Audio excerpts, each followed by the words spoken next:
वो जजमेंट मेरी जिंदगी की सबसे बड़ी हार थी, लेकिन भारत के संविधान की सबसे बड़ी जीत, और उसने मुझे हमेशा के लिए अमर कर दिया।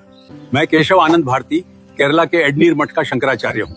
केरला सरकार ने लैंड रिफॉर्म्स एक्ट लाकर हमारे मठ की जमीन ले ली। ये हमारे फंडामेंटल राइट्स का वायलेशन है, इसलिए मैं सुप्रीम कोर्ट आया हूँ। लेकिन इसी दौरान संसद ने संविधान में संशोधन करके अपनी पावर्स और बढ़ा ली।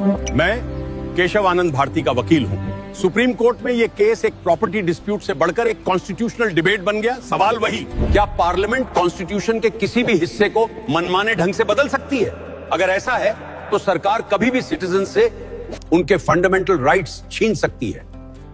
इसलिए मैंने कहा, माय लॉर्ड्स, पार्लियामेंट को संविधान संशोधन की शक्ति संविधान से ही मिलती है, इसलिए इस पावर का उपयोग करके कॉन्स्टिट्यूशन के बेसिक स्ट्रक्चर को बदला नहीं जा सकता। मैं अटॉर्नी जनरल भारत सरकार की तरफ से हूं। योर ऑनर, पार्लियामेंट में सांसद नागरिकों को ही रिप्रेजेंट करते हैं, इसलिए पार्लियामेंट को सुप्रीम माना गया है।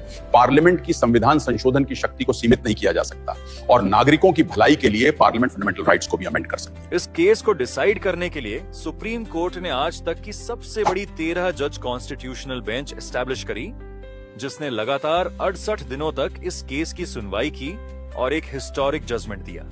कॉन्स्टिट्यूशन मेकर्स ने कुछ फंडामेंटल प्रिंसिपल्स ध्यान में रखते हुए कॉन्स्टिट्यूशन बनाया था। ये फंडामेंटल प्रिंसिपल्स ही संविधान की आत्मा है, और वही उसका बेसिक स्ट्रक्चर बनाते हैं। इसलिए पार्लियामेंट कॉन्स्टिट्यूशन के किसी भी पार्ट को अमेंड कर सकती है, इंक्लूडिंग द फंडामेंटल राइट्स और द प्रेएम्बल को। लेकिन इस प्रोसेस में वो कॉन्स्टिट्यूशन के बेसिक स्ट्रक्चर को न बदल सकती है, न डिस्ट्रॉय कर सकती है। The judgment was delivered by a narrow majority, 7 judges in favor and 6 in dissent. The validity of the Kerala Land Reforms Act was upheld, and as a result, Keshwananda Bharati ultimately lost his land. इसलिए मैंने कहा,